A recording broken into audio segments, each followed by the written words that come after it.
अलीगढ़ में एक किशोर ने 16 साल की दलित लड़की की हत्या कर दी है। तो वहीं जानकारी के मुताबिक किशोरी मानसिक रूप से कमजोर और बोलने में असमर्थ थी।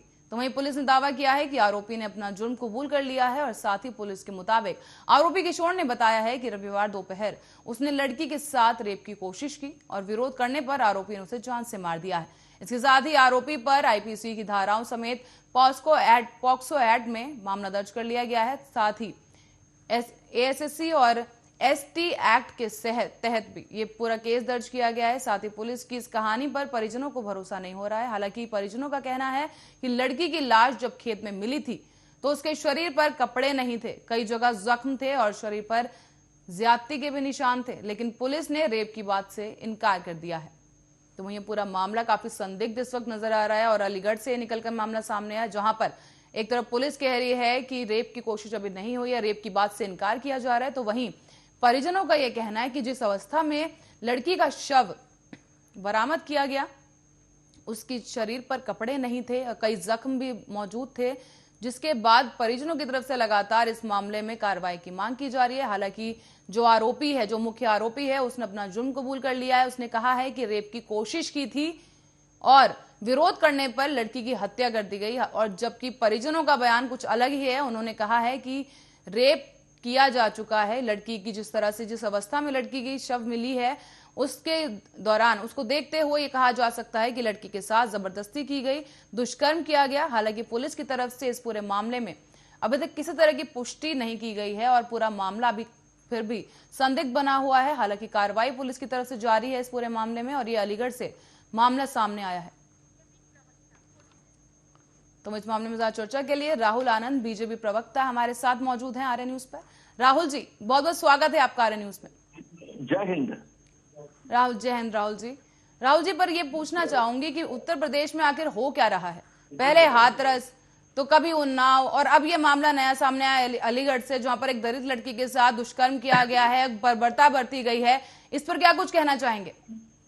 देखिए, ये सबसे पहले जिस लड़की के साथ ये बरती गई है उसके लिए हमारी संवेदना है और मैं अपने चैनल के माध्यम से उस संवेदना भी प्रकट करता हूं, क्योंकि बहुत ही दुखद घटना घटी है और जिसने भी इस घटना को अंजाम दिया है उसके ऊपर पुलिस कार्रवाई भी कर रही है। पुलिस ने अब तक की जो प्रथम दृष्टया से जो देखा है उसमें रेप की पुष्टि नहीं की गई है प्रशासन की तरफ से, लेकिन हत्या बताया जा रहा है। तो रही बात ये प्रशासन के ऊपर, तो देखते हैं इस पे क्या निष्कर्ष निकलता है। लेकिन यूपी में महिलाओं को लेकर योगी सरकार जी बहुत तरह के कार्यक्रम चला रहे हैं, जिसमें महिलाओं को सुरक्षित करने के लिए हर पल कदम से कदम मिलाकर प्रशासन भी चल रही है उसमें। तो राहुल जी, कहीं होता हुआ तो नजर आ नहीं रहा है, क्योंकि लगातार जो उत्पीड़न की अगर बात की जाए तो लेवल बढ़ता ही जा रहा है, काम होता तो दिख नहीं रहा है। क्योंकि हाल ही में हाथरस से भी मामला सामने आया, उन्नाव से मामला सामने आया है, कई लड़कियों के साथ दिन ब दिन बर्बरता बढ़ती जा रही है और अब एक नया मामला सामने आया जो दलित लड़की के साथ बर्बरता की गई है और साथ में पुलिस ये कह रही है कि नहीं, दुष्कर्म नहीं हुआ है, जबकि परिजनों का तो कुछ और ही कहना है। उन्होंने कहा जिस अवस्था में लड़की पाई गई है उसके साथ जबरदस्ती की जो है पूरी आशंका जताई जा रही है उनकी तरफ से। देखिए, प्रशासन ने अपना जो रखा है, अपना जो विचार रखा है, उन्होंने रखा है टेस्ट रिपोर्ट के आधार पे, लेकिन फॉरेंसिक जांच भी वहां पे चल रही है। और जो मैंने आपको प्रारंभिक संबोधन में कहा था कि जो प्रथम दृष्टया से जो हत्या का जो सामने आया है कृत्य, तो प्रशासन वहां पे सशक्त है और योगी जी के नेतृत्व में जो भी घटनाएं घटती हैं उस पे जल्द ही अमल किया जाता है। इसलिए आप निश्चिंत रहिए और मैं आपको इस चीज के लिए विश्वास भी दिलाना चाहूंगा। राहुल जी, आप कैसे कह सकते हैं निश्चिंत रहिए? जिस तरह से वारदातें हो रही हैं, लगातार बढ़ती जा रही हैं, पुलिस का तो खौफ नजर आ ही नहीं रहा है बदमाशों में, क्योंकि लगातार वो इस तरह की घटनाओं को अंजाम दे रहे हैं। आखिर कितनी लड़कियां और आपको चाहिए कि बलि चढ़ जाएं, उसके बाद किसी तरह की सख्त कार्रवाई की जाएगी आरोपियों के ऊपर? देखिए, लड़कियों की बलि चढ़े ऐसा तो हम कभी नहीं चाहेंगे, ना कोई सरकार चाहेगी, चाहे वो भाजपा की सरकार है या गैर भाजपा सरकार रहे।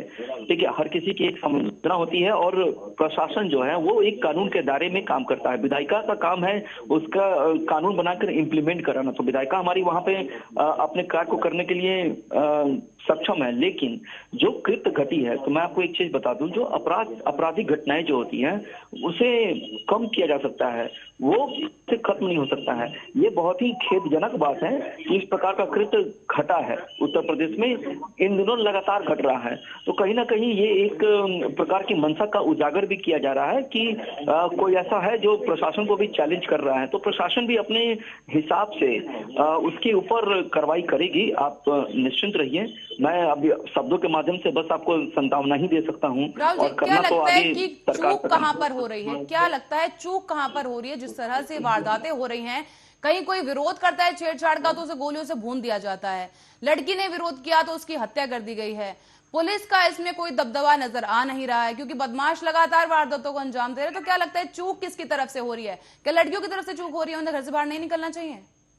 नहीं, ऐसी बात नहीं है। महिलाओं का सम्मान और महिला सशक्तिकरण के क्षेत्र में भारतीय जनता पार्टी बहुत 2 कदम आगे भी है। पर लेकिन महिला अगर सशक्तिकरण ऐसे केस में कैसे हो सकता है? राहुल जी, आप मुझे बताइए, लड़की कुछ बनना चाहती है, कुछ करना चाहती है, घर से बाहर निकलती है और उसके साथ इस तरह की वारदात हो जाती है, तो आपको क्या लगता है क्या संदेश पहुंच रहा है उत्तर प्रदेश में? देखिए, संदेश तो इस पे नकारात्मक ही संदेश जाता है, सकारात्मक की तो इसमें कोई बात नहीं हो सकती है। लेकिन इसमें लड़कियों को, महिलाओं को डरने की आवश्यकता नहीं है। अपराधी प्रवृत्ति के जो व्यक्ति होते हैं वो अपराध करने में भरोसा रखते हैं और प्रशासन उस पर कंट्रोल करती है। और जो घटनाएं जो दलित महिला के साथ जो घटी है, उनके साथ हमारी और हमारी सरकार की संवेदना है और जल्द ही इसका निष्कर्ष निकल जाएगा। और जाहिर बात महिलाओं की, तो महिलाएं आज अपना विश्व में परचम लहरा रही हैं। हमारे ही देश की महिला है जो राफेल तक उड़ा रही है और दुश्मनों के दांत खट्टे कर रही हैं। तो हमें उनका सम्मान पता है और सम्मान आता भी है। लेकिन जो कृत्य घटा है उसे, ये बात जरूर है, एक विचारणीय प्रश्न जरूर है कि इसके ऊपर जल्दी से जल्दी कार्रवाई होनी चाहिए। जस्ट वेट एंड वॉच, प्रशासन का क्या रिपोर्ट आता है, फिर आगे की कार्रवाई की जाएगी। कितनी कार्रवाई और पड़ेगी आपको जरूरत लगती है राहुल जी? क्योंकि ये भी देश की ही बेटी है, ये भी देश की ही बेटी है जो कि इस तरह से इस वारदात का शिकार हो चुकी है। तो क्या लगता है कि अभी और कितना जो है किसकी तरफ से चूक हो रही है, और क्या लगता है महिला सशक्तिकरण की जरूरत है या पुलिस सशक्तिकरण की जरूरत लग रही है मुझे? क्योंकि पुलिस यहाँ पर मुझे नहीं दिखी है, दमखम पुलिस का, क्योंकि आरोपियों के हौसले लगातार बढ़ते जा रहे हैं इस तरह के। क्योंकि आप भी जानते हैं कि जिस तरह से फायरिंग की जा रही है, लड़की के पिता ने विरोध किया तो उस पर फायरिंग कर दी गई, 12 गोलियां उसको लगी हैं, और अब ये दूसरा ही दिन है जहां ये बड़ी बात सामने आ गई है, इस तरह से रेप की वारदात सामने आई है, हत्या की सामने आई है। देखिए पल्लवी जी, प्रशासन अपना काम कर रहा है और प्रशासन को भी उनके बंदूकों की ताकत को बताया गया है। आपने देखा होगा कि जब से योगी जी की सरकार आई थी उसके बाद से किस प्रकार से एनकाउंटर किया गया था बदमाशों का, क्योंकि उत्तर प्रदेश गुंडों का प्रदेश रहा था जिसे कोई सुधारने में डरते थे। और जहां अगर सुधार के विजय पथ पे अगर जब उत्तर प्रदेश चल चुका है तो थोड़े मोड़े जो भी उपद्रवी हैं वो भी धीरे धीरे शांत हो जाएंगे। हाँ, ये बात आप जरूर कह रही हैं कि इस मामले में बहुत ही गंभीरता के साथ देखने की जरूरत है, सरकार को भी और प्रशासन को भी। तो इसका मैं आपका समर्थन करता हूँ। जी राहुल जी, बहुत बहुत धन्यवाद हमारे साथ जुड़ने के लिए और चर्चा के लिए। तो मैं आपको बता दें, उत्तर प्रदेश में जिस तरह से वारदात लड़कियों के प्रति बढ़ती जा रही है, वो पुलिस के ऊपर काफी सवालिया निशान खड़े कर देती है, प्रशासन को सवालों के कटघरे में खड़ा कर देती है कि आखिर चूक किसकी तरफ से हो रही है। क्योंकि लगातार जिस तरह से अपराधियों के हौसले बुलंद हैं, चोरी की, किडनैपिंग की वारदातें हो रही हैं और अब दुष्कर्म की वारदातों का ग्राफ जिस तरह से उत्तर प्रदेश में बढ़ रहा है, उससे कई सवालिया निशान प्रशासन और सरकार की तरफ खड़े हो जाते हैं। तो वहीं आपको बता दें, इसी बीच उत्तर प्रदेश में महापंचायत का भी दौर है, जिसको देखते हुए इस तरह की वारदातें सामने आना कहीं ना कहीं सरकार के लिए बड़ा निशान और बड़ी चुनौतीपूर्ण रहेंगी। आपको बता दें, ये जो पूरा मामला है अलीगढ़ से सामने आया था, जहां पर एक दलित लड़की के साथ दुष्कर्म का प्रयास का जो है किया गया, उसके बाद उसकी हत्या कर दी गई। हालांकि पुलिस की तरफ से यही कहा गया है कि दुष्कर्म का प्रयास हुआ है, लेकिन जो मृतक लड़की है उसके परिजनों की तरफ से रेप की आशंका भी जताई जा रही है।